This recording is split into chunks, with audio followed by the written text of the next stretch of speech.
Good morning, Mr. President and members of the board. I'd first like to congratulate Mr. Jones for being reelected, and obviously Ms. Taylor for being reelected uncontested, so congratulations to both of you. I'm honored today to kick off our first educational item, which is on cybersecurity. This session will cover how boards manage cyber risk and highlight the oversight role that boards play. The presentation and materials provided align with what other board of directors receive. They're strategic and risk-focused.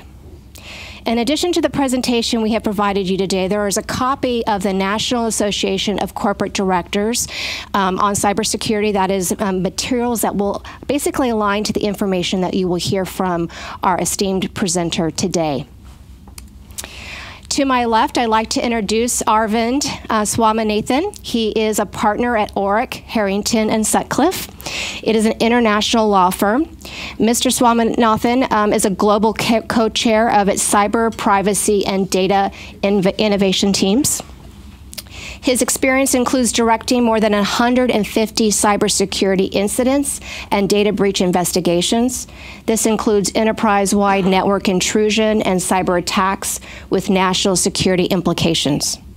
Before joining Orrick, he was a federal prosecutor, investigating and prosecuting computer hacking and intellectual property crimes. And since 2015, Arvind has been a trusted cybersecurity advisor to CalPERS. To my right is Ms. Erin Lopez. She is Arvind's in-house counterpart, and Erin has been a lawyer for 21 years. 11 of those have been in private practice and 10 in public. She's educated at UC Berkeley Law and is a Stanford undergrad. For the past 7 years, she has served as a senior staff attorney at CalPERS, and for the past 5.5 years, Ms. Lopez has been a CalPERS specialist on intellectual property, IT, and cybersecurity legal issues. She provides in-house legal assistance to OSSD, IT, and the Information Security Office on technical matters such as software and hardware vendor contracts, software audits, cybersecurity assessments, data security, and privacy issues. A quote from General Keith Alexander, the former director of national security, reminds us of the importance of our educational item here today. Quote, "The ongoing cyber thefts from the networks of public and private organizations, including Fortune 500 companies, represents the greatest transfer of wealth in human history," end quote. In 2018, consumers reported losing $1.4 billion related to fraud complaints, which was an increase of $406 million from the prior year in 2017.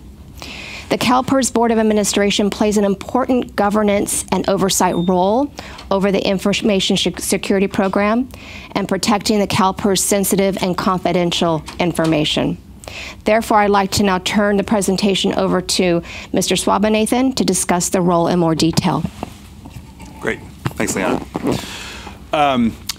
Thank you all for having me here today. Appreciate meeting a lot of you, some of whom I've talked to before, but it's a great opportunity to be here, so thank you.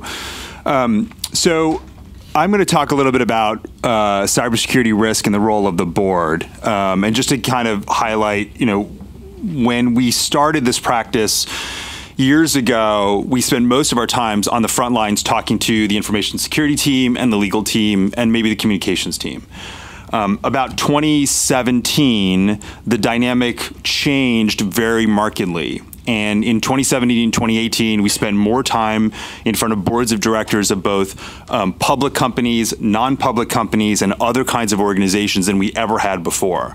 And I find myself today in front of a board of directors much like yours, just about every month, maybe every 3 weeks, having some similar conversation to the one we're about to have today. And the reason for that is pretty simple, and I think Leanna sort of alluded to it, but I'll give you another quote.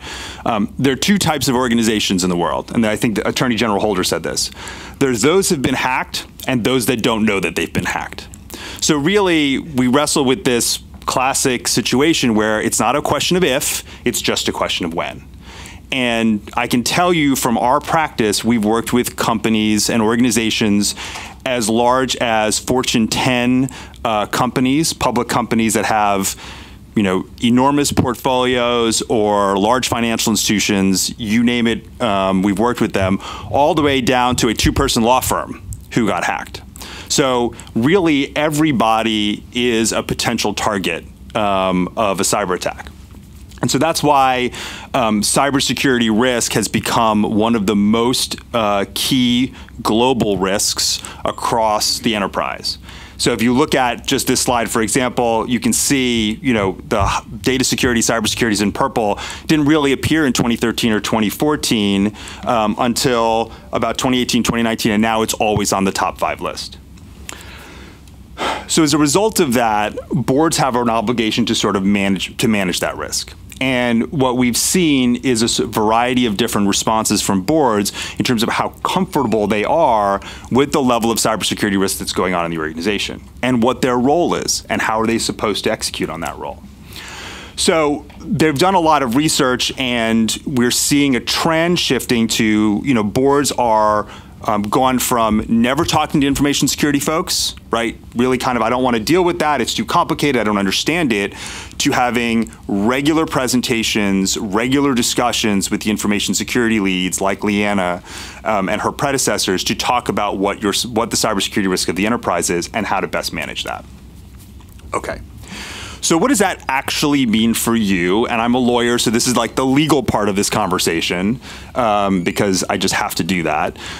You've had your fiduciary training, so I'm not going to go over that here, but I'm just going to summarize it in these basic ways.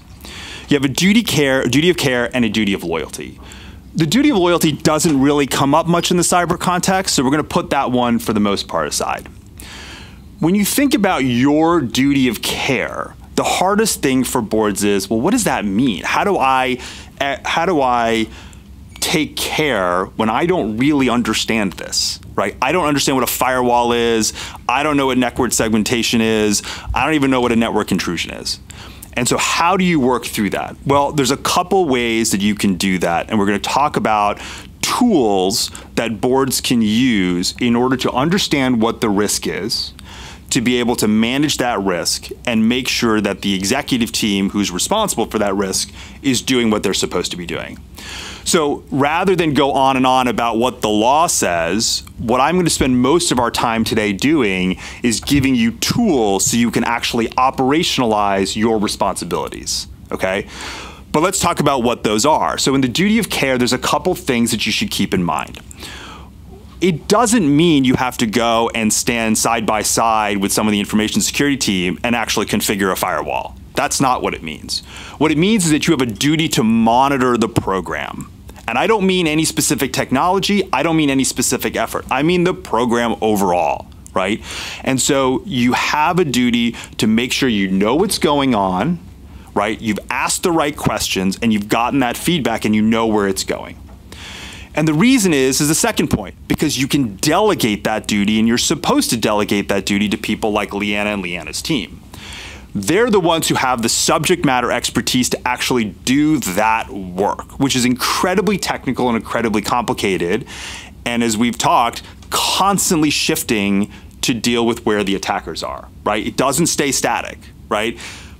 Bank robberies have kind of been the same way as bank robberies have been since when Matt was a federal prosecutor. Okay, so that's a really long time ago, for those of you who didn't get my joke. But cybercrime has changed dramatically even just over the last 5-6 years. Let me give you a really important case study. When Target announced its hack, not got hacked, but when it announced its hack back in 2014, which by the way, that's why you see 2014 pop up as purple. That's the only reason you see it pop up as purple, is because that's when Target was announced. When Target announced its hack in 2014, everybody thought that bad guys cared about basically one thing. Well, two things. One, they cared about credit cards and social security numbers. Okay, by the way, you have a lot of one of those things. The other thing that they thought hackers cared about were trade secrets, IP, nation state type actors, right? Chinese national hacking armies, Iranian armies, North Korean armies of hackers that are employed by the government to steal the most confidential trade and government secrets. Okay. They thought hackers fell into those two camps. what happens in 2016 is Anthem announces one of the largest data breaches in history. What does Anthem have? Well, it's got social security numbers, but it has healthcare records. Nobody thought healthcare information was valuable to bad guys. Almost nobody. Now, we protected it because we thought it was valuable because we respected people's privacy, but we didn't think hackers would actually try to steal it. And hackers were ingenious. They figured out a way to basically defraud the entire health insurance industry by filing false claims. They figured out how to do it using the data that they stole in Anthem. That fundamentally realigned the way that we looked at data. We stopped saying it's just credit cards and social security numbers. It's any piece of data that has any value to any organization, because the bad guys will figure out a way to use it. They'll just figure out a way to use it. So give you another pivot, right? Nobody thought logins and passwords were all that important. But yes, they give you access to all sorts of things, but nobody really thought that bad guys would go steal them. And then what do you have happening in 2016 and 2017? The largest theft of logins and passwords with the Yahoo data breach, right? Not millions, not tens of millions, not hundreds of millions, billions of logins and passwords, which today, those logins and passwords are still being used by bad guys to get access to networks. So the answer is you can't possibly keep up with every single trend. And that's why your responsibility is to delegate those duties to the executive team for them to manage. Okay.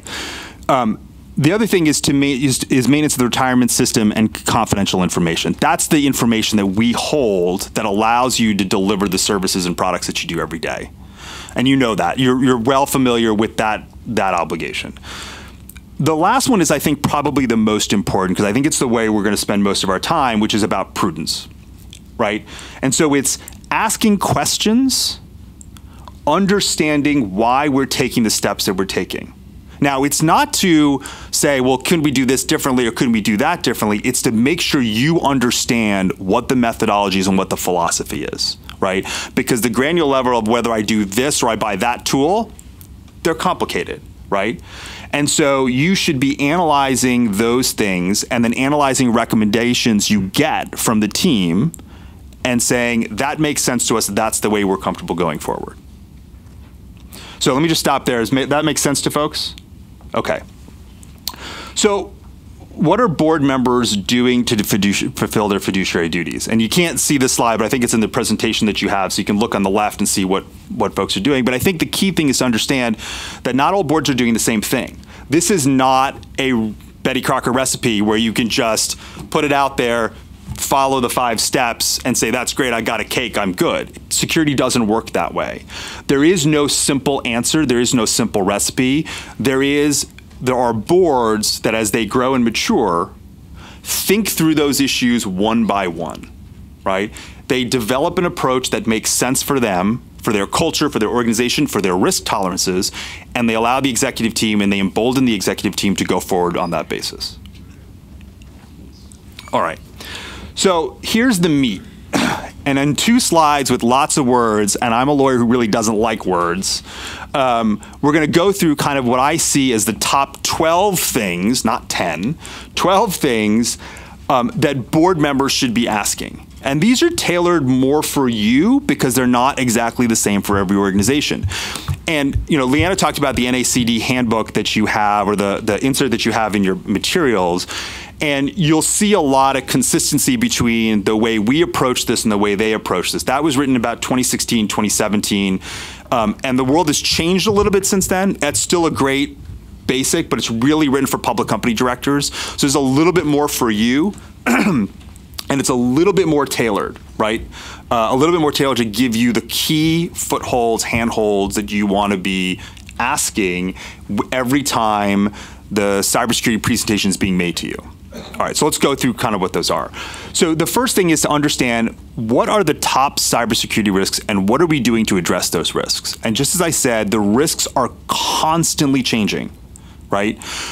Is this a year that is this a time we should be worried about ransomware? Do we worry about nation state actors? Is there an insider threat that we need to be mindful of? Is it phishing? Is it business email comment? What is it, right, that we need to be worried about? And you're going to have to rely on the executive team to tell you, here's the data that we see, here are the attacks that we see on our network. These are where we identify our key risks from a cybersecurity threat landscape. You may not need to worry about nation state actors. They just may not be that interested. And you may not see a lot of attacks coming from North Korea or Iran, or you may see a lot. And understanding that and getting that data is really critical. And then you need to understand what's our risk tolerance. Let's be really clear. There is no secure organization. Full stop. You want to be secure, get rid of all the computers, get rid of all the paper, stop collecting data, and don't do anything anymore. You'll be pretty secure if you do that. That's not reality. So you have to deal with this on a risk basis. What is the acceptable level of risk that we can have? Because you could spend $150 million on your cybersecurity program like JP Morgan Chase did and still get hacked. You could spend as much as Yahoo did and still get hacked. So it doesn't really matter how much money you spend. You can throw all the resources in the world. The bad guys, if they want in, they're going to get in. So how do we manage our risk? How do we take ourselves and not be the lowest common denominator that's easy to hack? How do we pull ourselves up? So once you understand where your risks are, you need to understand, well, what are the critical systems and data that we have that bad guys want? And why do they want them, right? Do we know what those are and where they are? Because if you don't know what you have and where it is, you can't possibly begin to protect it. So any organization needs to have a pretty sophisticated understanding. These are the crown jewels. These are the princess's jewels, so to speak. And this is all the other stuff that we don't care about. I once talked to the chief information security at Yahoo, who is actually a client and I represented when they were going through their issues. And the thing that he said was, I don't care about the horoscope information that we have. I don't protect that. Nobody wants that, and even if it gets out, I don't really care. This is the stuff that I care about. You need to understand whether you have outside threats or inside threats, and whether you're considering both in the planning of your policies and procedures. So there are bad guys on the outside, but there are bad guys on the insides, and your policies and procedures need to be indexed to both at the appropriate level of risk. If you only have a 3-person company, you probably don't really worry about the insider threat all that much. You have 3,000, 4,000 employees, the insider threat is qualitatively different. You have 100,000 employees, even different. So you need to understand what those both are and make sure that your program is built to handle both the insider threat and the outsider threat. Folks know what I mean when I say insider threat? That means people inside the building who can gain access to data and systems, right? Then the next thing you need to understand is, okay, who's in charge of this program? Leanna, right? Who does she report to? What's the management structure, right? And then is her team adequately resourced? Because that's the key, is to understand, okay, it's not me that's going to be doing this, it's this team. I need to make sure that they have the adequate resources to address the risks that we've identified that meet our risk tolerances. That's the equation, right? The next thing you should ask is, okay, we have a security program, we have somebody who's in charge of it, I understand the risks are, how are we building that program? Like, is it based on just whatever we feel like, or is it based on some type of framework? And now, let me just be really clear. We've been doing security, the royal we, for 20 or 30 years. Longer than that, ever since there were computers and the internet. And so we've always been doing security, but these frameworks try to crystallize and harmonize the way that we approach that risk and those security programs. It doesn't mean that they're fundamentally different. NIST didn't say anything brand new, but the National Institute of Standards and Technology built a framework, and they allowed it to be the common vernacular, the common vocabulary, the common approach to security for all organizations. So even though that's supposed to be for critical infrastructure, it applies to any organization. That's why organizations use it. It's a common tool. It's a tool that you all can sit and say, I get that. Talks about risk, and I understand where those risks are. It's in a way that everyone from the board to the lowest level engineer who's actually doing the security work can think about what risk is. So once we've got a framework, we have to say, okay, how do we test what we do? Are we doing assessments to understand how good our systems are built, right? And whether we understand what our risk is and whether we are appropriately estimating what risk we are exposed to. So those are the types of like periodical technical and risk assessments. Those are things you hear like pen testing, vulnerability testing, which are designed to help the in-house team get a third party view into what they're doing. Now, the next 6 are going to be a little bit even more granular. And so now what we've done is we've gone from what I call the basic 6, which every organization should be doing. So this is your first step. If you're just starting at this anew, which you're not, these are the first 6 things. And these are the most important 6 things because they're philosophically built, right? They're based on principle. They're not just based on tactics, okay? They're based on strategy. There are some more tactical things you should be asking because they're super, super important. They have shown up time and time again to be where organizations can be the weakest, right? So we've gone from a very high level strategic considerations to thinking about tactics that you should be asking because they're so key, right? So normally you're only thinking about strategy, but here you're going to think about a couple things that border that line because they presented a ton of risk, right? Do employees get training? Right, your employees get a ton of training, but do they understand their responsibility and do they get training? Because they are, there's an old saying that the weakest link in any computer system or any network is that thing that sits in between the monitor and the chair. Because that's the weakest point, right? So employee training, right? Encryption, access privileges, and system vulnerability. So these are more technical terms, but these are basic controls, right? And systems that every organization needs to have in place, A, to manage their network, and B, to avoid those risks, right? The first question you'll get is, well, do you encrypt your most sensitive data, right? Do you limit the privileges for certain staff so that not everybody can get access to the crown jewels, right? There's no need, for example, for the in-house legal people to be able to see every single thing in HR, right? For example, right? Every organization is different, but that's an example. And then it's vendor risk, right? So you don't operate and do everything by yourself. You have a number of third parties that help support your operations, right? Support your systems, support your infrastructure, everything from the maintenance staff, right? All the way to the ones that are doing service on your email services, right? Those vendors present risk. That is what Target was, one of the basic lessons in Target was we are not just the attack surface that is our system, we're the attack surface that is every other third-party vendor that's connected to our system that has access to our data. That's a much larger landscape that attackers can take advantage of. And so the idea is you have to be thinking about what risk those vendors present to your ecosystem. And you have to manage that risk. So it's not just enough to know it, you have to have a program to manage it. And you generally do that through contracts, which is why Aaron is here and what part of what the job of the in-house lawyer is to really be focused on how are we understanding what that risk is. So legal works with IT security or information security to understand what those risks are, and then we address them through contractual provisions or requirements, right? So vendor risk is an enormous area, and I will say over the last 2 years, we've seen more incidents coming from something that is not in the 4 walls of our building, so to speak, right, for some vendor, more often than not. The next is threat intelligence sharing forums and being proactively engaged with law enforcement. And the real fundamental point there is that you have one view of the world from looking from inside your network out. We just see what we see.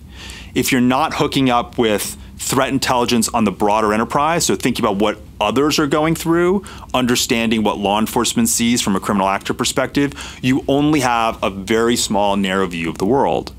And what you need is an enterprise view. You need to be able to understand risks that are not here today, but maybe here tomorrow. You need to understand where attackers are going and how they're changing their tactics.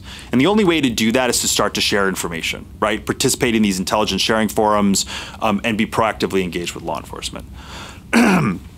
Last 2 things. Having an incident response plan. And so I think Aaron and I have worked over the last year or so intensely on having an incident response plan. And the reason is because something bad will happen and we have to have a plan as to how we react. Every organization needs one, no matter how big or how small.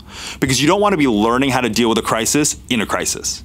You want to have practiced muscle memory that is oriented around what will we do when something goes wrong, so that people aren't running around with their hair on fire. I don't ever have my hair on fire. okay? It burned off a long time ago when I started this practice. But you want to be well practiced, and you want to know what you're going to do and have a sense for how you're going to approach it, and have all those constituent stakeholders be involved before it happens, right? You would never want to have a fire department that said, we've got a really great plan to save you from your building, but we've never tested it out. So you want to have a plan, and you want to be testing it on a constant basis, right? Practice makes perfect. And the last thing is, and this really is the last thing, is, okay, when all of those things fail, how are we economically protected, or how are we economically spreading out the risk, right, of an incident? And so that has to do with cyber liability or other insurance, right, to protect an organization in the event that something bad does happen. How are we going to defray the economic costs? And the economic costs are skyrocketing. They are absolutely skyrocketing over the last couple of years. And so we have seen incidents which, a year ago would cost $100,000, for example, are now costing, well, $500,000, $600,000 for organizations. Is not unusual. And the really big ones where you're spending money into the millions and millions of dollars between forensic examination, remediation work, lawyers, PR specialists, credit monitoring, all of that stuff has to come from somewhere.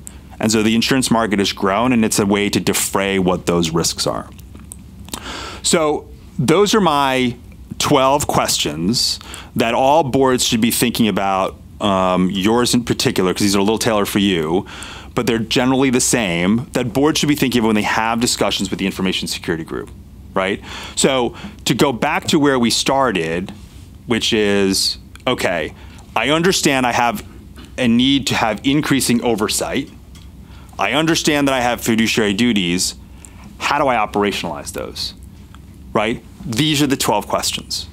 If you go into a board meeting and you ask these 12 questions, right, and you get answers that you understand and you're comfortable with, that's how you're going to manage that risk. Because you each have an innate sense of like how I want risk and where my risk tolerances are, and the organization has that, and this is how you inform those risk tolerances. You can't just say like, oh, I'm okay with risk, if you don't understand what the risk is. Here's how you understand how it is. That's it for me. So, Mr. President, I'll open it up to any questions that the board members may have, and just to also remind everyone that we will be having a closed session where we'll go into a lot more detail as well. Okay, Ms. Yee. Thank you very much for the presentation. I have a couple of questions. One is, these are all things related to our governance and oversight, mostly internal, and our interface between the board and management. And maybe this is really onto management, but can you speak a little bit about any kind of duty with respect to communication with our customers, our members, and understanding that a lot of this we do keep confidential for a good reason, but is there a place where that needs to be exercised with some sort of regularity, or are there kind of criteria, I guess, of when we need to be communicating cyber threat? Yeah, so it's a really, really interesting question. And what I will tell you is, particularly in the financial industry, regulators of regulated industries have begun to take a little bit more of an approach that you need to be educating your consumer base about what the risks are. And so, for example, what you've seen recently at a lot of large brokerage houses is they actually have training and resources on their website for individuals who think that they've at risk of identity theft, want to think about security more generally, and that largely comes out of FINRA SEC type guidance about how to communicate with customers about their personal risk. Now, the thing is that's very quintessential, that's very different in many ways than the risks that the enterprise faces. They're risks, but they're very different, right? And so you're seeing consumer education campaigns around whether it's investors or whether it's financial services, around how to keep your own information secure. And we see that not just in financial services, we see that across the enterprise, because they have login credentials to get access to information, right? And we want them to be taking great care with that, right? Because it's access to their information, true, but it's still access to information, right? And we all have sort of this shared responsibility of protecting things. So the answer is we're seeing clients now take a much more lean-in approach. It also shows that they're much more security proactive. And I think from a brand perspective and a customer trust perspective, that's really, really critical. Okay. And I'm sensitive to the fact that we also are a public fund, and so a little bit more visible when, potentially a little bit more visible when these things happen. Right. And having been a victim of identity theft the last period of months, I will say that it's not comforting going into private institutions and having them tell you this is a normal course of business. And Right. so I hope that we never have to make a statement like that when we interact with our customers. Thank you. Oh, and then on the cyber insurance, is this a trend that you're seeing in terms of pension funds really getting into this kind of coverage? And if so, are there, I'm looking at costs and whether there are going to be economies of scale at some point with respect to the cost of insurance. So I'll say two things about insurance quickly, and I know we're going to talk a little bit more about it in the closed session. So maybe some more of your questions will get answered then. What I would say just in terms of trends, we're seeing a very significant trend for organizations of all different sizes to look to procure some type of cyber liability insurance. They're spending time understanding what those risks are and getting the right kind of insurance for their risks. Not everybody has the same risks, and not every insurance program is built the same. So we are seeing an increasing trend towards that. What I will tell you is cyber insurance today is cheap as compared to other kinds of insurance. And that's because basically the carriers just want market share. And they're aggressively after getting more market share, and they're willing to negotiate on premiums to get your business because they know that they'll have it for 10, 15, 20 years down the road. So I think the market will change at some point. I'm not in the insurance business in that level of detail to know when that's going to happen, but we will see a shift. Okay, Ms. Taylor. Yes, thank you. Thank you for your presentation. Thank you, Leanna. I also appreciate it. I have a whole bunch of questions.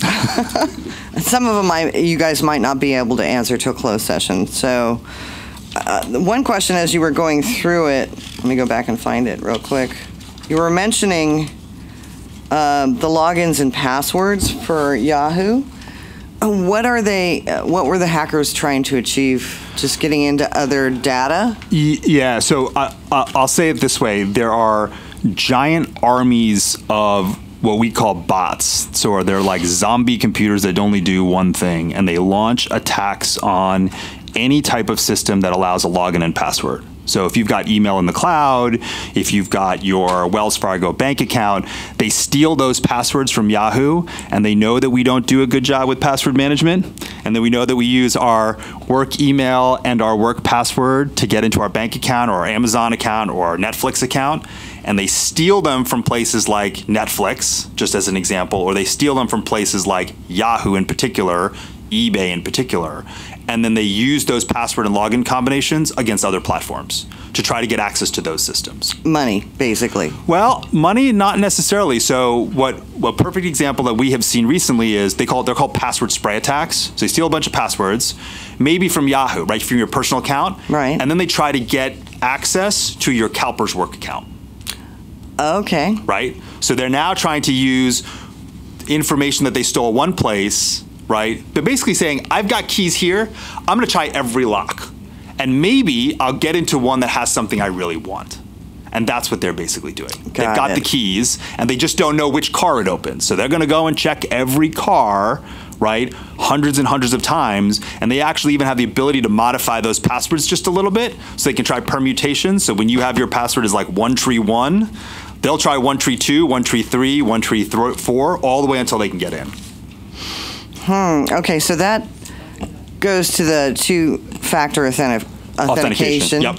And I know that we had a report last year where we would like our customers to use two-factor authentication, but most have not picked that up, as I understand it. And does that help? I mean, the two-factor authentication is something that we have at work that we have a grid for my particular agency that you have to have that goes with your password that you change every 60 days. Right.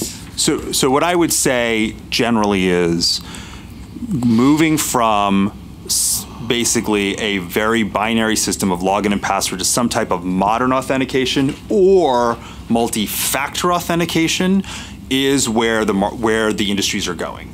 So you're seeing more and more enterprises roll out either what's called modern authentication, which is like multi-factor but not as strong, or multi-factor authentication in order to allow individuals to get access to enterprise environments, particularly when they're accessing crown jewels and things like that. So what works for any given organization has to be based on risk in the customer experience and delivering the service that you have to deliver. Sometimes, for just hypothetically, it may not be possible for whatever service you're delivering. Sometimes it is possible, but it will erode the customer experience so significantly that it doesn't even make sense to do it, and we're willing to accept that risk. And for some, that's where we want to be. So I think it's understanding what is your risk, and again, I'm speaking hypothetically here, and where you want to place those security controls against that risk. Go ahead, Leanne. Just wanted to also let you know that over the course of the last few years, we have enhanced our security regarding member self-service. And this includes opting into two-factor authentication. We've actually reached out to our stakeholder relations and informing our members that they can opt in. And basically, I know it's 2 signs of identification to get into the system, but that is an extra layer of security, not only for you, but making sure that the bad guy doesn't have access to that. In addition, we have knowledge-based questions that are asked. So, what was your street that you grew up on? So those are things. And we also ask members to basically also elect to put their cell phone number in there and their email address. Because as many of us know, when we retire, we travel, we go visit the grandkids. But if there's a change to your member self-service account, you could get a text, you could get an email. So it says, hey, we just noticed that there's a change. You can help us help you, because if that wasn't you, you can notify the contact center and we can immediately put a hold on your account. So it really takes all of us to fight against cyber theft. And so as much as we can do is reaching out to our members and making sure that they're aware of those extra security features has been so far very beneficial. Has it been effective? Have our more members taken up the additional security? It's slowly increasing. I think part of it is just making sure members are aware of it. Okay. As more and more members, and we've actually, just looking at the retirees behind you and the actives, is that through their newsletters and getting the word out, and through our perspective, the more people are aware, especially since they're doing it in their private life, they're doing it with their banks, they're doing it with they feel more comfortable in doing it with their retirement system as well. And then, Leanna, I think this question might be for you. What do you think the bad guys want from us? I mean, there's an assumption to access people's retirement funds, right?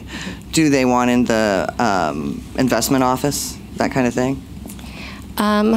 Since I have said this in public, the information that we are responsible for is financial information, health information, and when it comes to, we're obviously a public sector entity, so we're a target there. So members' personal identifiable information, the personal health information, and so we're responsible for securing all of those elements. Yeah, that makes sense. And then lastly, I don't know, the insurance issue has just started to come up. Has anyone leveraged that insurance, and how has that paid out? That's what my question is. So it's actually a really, really good question. One of the reasons and we'll talk about it in closed session as well, is we keep the level of insurance confidential, and sometimes even whether we have insurance, is because bad guys executing ransomware attacks in particular, if they know that you're insured and they know how much you're insured for, they'll make a demand that's pretty closely in line with what your carrier will cover, because they know they can get paid. And so we saw in a ransomware attack where the bad guy said, we've encrypted all your systems, you can't get access anymore, pay us this amount of dollars. We looked at that and he said, that's really darn close to what our first level coverage is. And it's because the bad guys, we're pretty sure, figured that out. And then used that to make a ransom demand because they knew that they get the carriers to pay it. So the answer is yes. They are using that information to to exploit you in the royal you. So yeah, that's absolutely happening. Is that because that's from the inside? Is that one of those inside threats? So I can't say necessarily, because I don't think I don't have the answer to that question. But somehow the bad guys figured out based on the demand that they made and how much coverage this particular client had, it seemed to us that they knew what the level of coverages that we have were, like in the different tiers. but we have no proof of how they got that information. Darn it. Okay, I just was wondering. Thank you. Yeah, it's a great question. Okay. Any other questions? Yeah, I have one. In terms of threats, is it predominantly domestic versus international, or are they similar? I mean, you can't tell where people are coming from when they're on the internet, but as an international investor, you know, we're exposed all over the world. So are there different strategies for international hacking versus domestic? So it's a really good question. So the answer is it's hard to say. Most of the times when we try to trace or do what's called attribution of an attack, it's really difficult to do because the bad guys have figured out a way to hide where they actually are. So you might see somebody that appears that they're coming from Turkey. They're really not in Turkey at all. They may be just down the street. We've seen people who are coming from, appear to be coming from down the street, and you really have no idea whether they're not down there, right? Because we've actually worked with law enforcement and hit the door and there's no one there, right? So I think it's really hard to do attribution, right, as an enterprise, right? That's sort of really the job of law enforcement and the government agencies that are involved in doing that.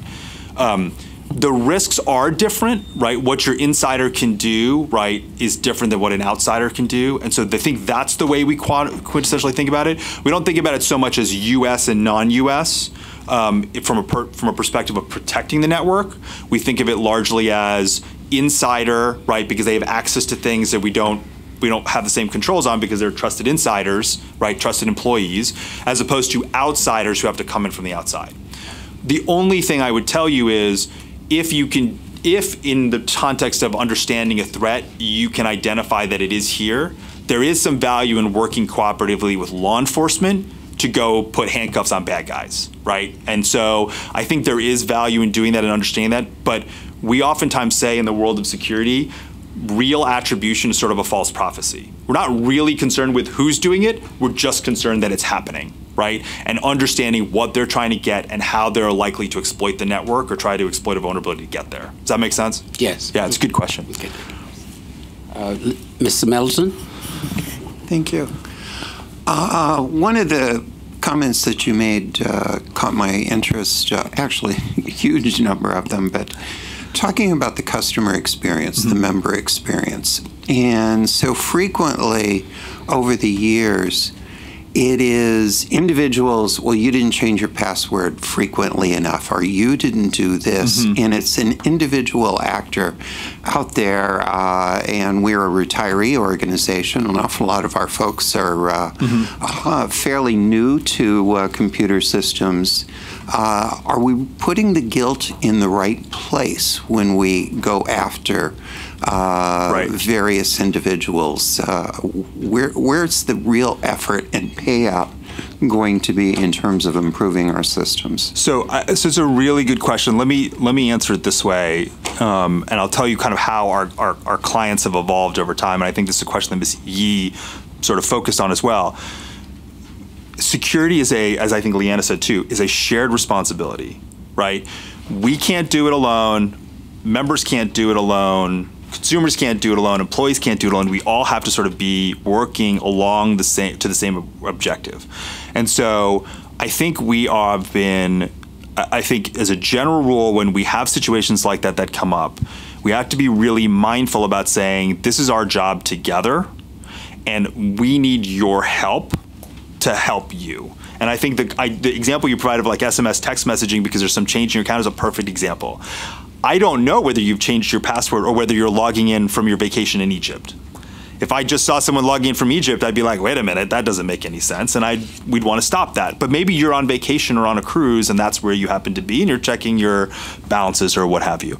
So I think the approach has to be security is a shared responsibility as between the individual whose data we house and us, and we both need to take steps together. And I think that's why you have seen companies and organizations, like I was talking with Ms. Yee just a bit ago, thinking about education for that base, right, as part of the effort to get more secure, so to speak.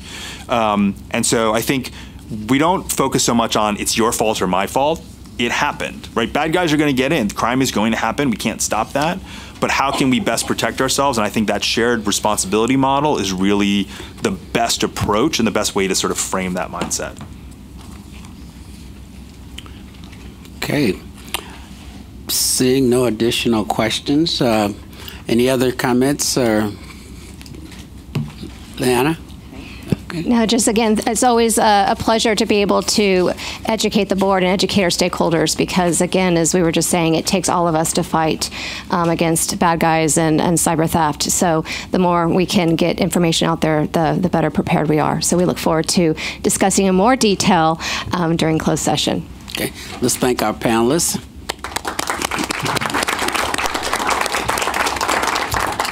The next item on the agenda we have this morning, we have one item in closed session, an information security update and cybersecurity briefing involving staff's work to protect the system. In order to hold a closed session to consider matters posing a potential threat of criminal activity against CalPERS property or equipment, including electronic data, and where disclosure would compromise CalPERS' security, the Bagley-King Open Meeting Act requires at least 2/3 of the board to affirmatively vote in order to utilize this exception. Based on the consultation with our legal office, discussion concerning CalPERS information security and cybersecurity qualifies for this closed session exception. After the closed session, the board will briefly report out in open session that we met under this exception and if any action was taken. What's the pleasure of the board? I'm looking for a motion and a second to meet in closed session for this information. Moved by Ms. Taylor, second by Mr. Miller. All those in favor say aye. Aye. Opposed? The item passes. So at this time, we will recess into closed session, and we have an estimated time of reconvening in open session around 10:45 for the public, so that you know that by that time we should be ready to reconvene our public meeting. So at this time, we will ask that the room be cleared so that we could convene our closed session meeting.